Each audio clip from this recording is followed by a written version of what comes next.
kærlighedsevnen er først og fremmest en evne til at elske, som kan være individuel. Altså lidt ligesom, at man nogen kan være god til at spille klaver, og nogen kan være dårligere til det. Og det er en evne, hvor man kan have nogle styrker og nogle svagheder. Altså det er sådan set en evne, vi alle sammen har på forskellige måder, og ikke har. Og der synes jeg, det var meget spændende at, ligesom at gå ind og undersøge sådan rent teoretisk, hvordan at det kunne virke. Og det er så det, jeg har gjort i mit speciale. Og der kommer jeg ind på og finder ud af, at der ligesom er 3 former for kærlighed. Ikke? Altså kærligheden kan defineres som energi, og kærligheden kan defineres som en evne, som jeg lige har snakket om, inde i os, som kan være mindre eller større. Og så er kærlighed også et spørgsmål om i tætte relationer, hvordan udspiller kærligheden sig der, hvordan udspiller vores evne sig der, fordi vi har jo alle sammen prøvet, at det godt kan spille på forskellige måder, når man er sammen med forskellige partnere. Så det er sådan den måde, som man kan se på det på. Og så kan man sige, jamen, hvordan kan kærligheden være en energi? Fordi det er sådan helt nyt for mange. Og det er så, fordi jeg har brugt en dansk, nogen kalder ham filosof, men en forfatter, der hedder Martinus, som har skrevet lidt om kærlighedsevnen. Og han definerer kærlighedsevnen som en blanding af en balanceret blanding mellem intelligens og følelse. Og når den ligesom er i balance, så kalder han intuitionsenergien, og den kalder han kærlighedsevnen, eller kærlighedsenergi. Og det synes jeg passer rigtig godt med, at vi ligesom er et sted, hvor vi udvikler lidt de modsatte kønsegenskaber. Altså kvinder begynder at blive mere, nogen kan sige mandhaftige, men mere i hvert fald går mere ud og erobrer verden og mere intelligente, som egentlig har været meget sådan førhen mændenes område, og mænd begynder også at blive mere følsomme og at tage vare på børnene derhjemme og sådan nogle ting der. Altså,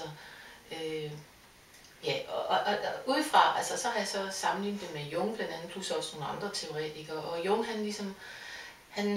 han snakker om, at vi skal gå igennem en individuationsproces, hvor det er, at vi skal igennem integrere, altså se på vores skygger, altså det er altså det, vi ikke er bevidste om, det vi ikke ligesom er klar over ved os selv, og som vi ligesom kører af på hinanden. Altså, for eksempel mener han, at hvis vi bliver forelsket i en, så er det ikke fordi, så er det fordi, vi har noget inde i os selv, som minder om den person, som man bliver forelsket i, og så vil man egentlig gerne integrere det på et ubevidst plan, og derfor bliver man tiltrukket af nogen, som minder om ens egen indre animal, animus kalder han det, alt efter, om det er den modsatte pol i forhold til det køn, man selv er. Alt efter hvilken kærlighedsevne vi har, så afspiller det sig jo i vores parforhold. Og mange gange så viser det sig jo, at hvis vi bliver skilt fra en person, eller holder op med at have en kæreste, og så kommer ind i et nyt forhold, så kan man faktisk, så ligesom nissen kan flytte med, eller også så kan man lige pludselig komme til at spille den helt modsatte rolle i den man havde, eller den som partneren egentlig havde. Ikke? Og det tyder også noget om, det er ikke bare, altså vi jo alle sammen kan begynde at indse, det er ikke et spørgsmål om, at han eller hun ikke er god nok, det er også et spørgsmål om mig. Altså jeg har måske en tendens til at have nogle forventninger, eller blive sur på min partner og nogle ting, og det ligner faktisk de forskellige partnere, eller også bliver jeg tiltrukket af nogen, der minder på forskellige måder. Ikke? Altså, og der er noget med, at vi må tage ansvar for vores egen kærlighedsevne og finde lidt ud af, hvordan er den egentlig? Hvad er den styrke, og hvad er den svaghed, og hvordan er jeg egentlig til at elske? Altså både mig selv og også mine tætte relationer, min partner eller mine børn. Så derfor er det ret vigtigt, at vi ligesom arbejder med vores kærlighedsevne, og den måde, man kan arbejde med sin kærlighedsevne, det er sådan ligesom forskellige måder, som det ligesom bliver anvist. Men den, som jeg har støttet noget mest op af i mit speciale, det er Jungs, ikke?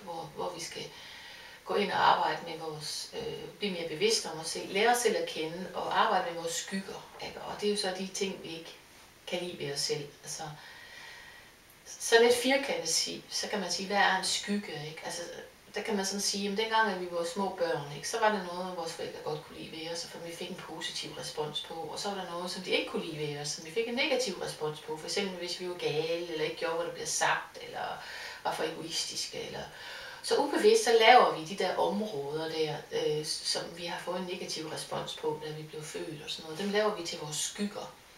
Og prøver at meget at være rigtig. Det er også derfor, vi har sådan lidt et ro inde i os, der sådan går, hvad er rigtigt og hvad er forkert. Ikke? Og de der skygger der, det er dem, der spiller sig ud i forhold til andre mennesker.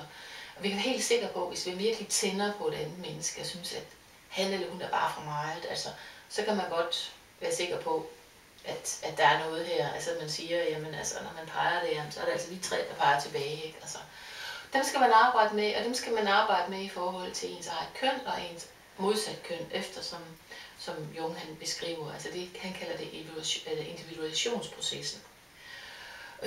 Og det kan faktisk, altså det kan man sige, jamen det kan man lidt gøre, det kan man lidt forstå, men det er ikke kun et spørgsmål om at arbejde på det, kun på et mentalt plan, det er også et spørgsmål om at arbejde med det på et følelsesmæssigt og kropsligt plan. Integrere det. Ligesom prøve det af i virkeligheden, træne sig i det. Altså, og når man så, og det kommer ubevidst, han mener jo, at vi kommer til at gøre det ubevidst, fordi vi i bund og grund så længes vi faktisk efter kærlighed, eller han mener det er vores selv, som er vores højeste bevidsthed, som styrer os i retning af at udvikle vores kærlighedsevner.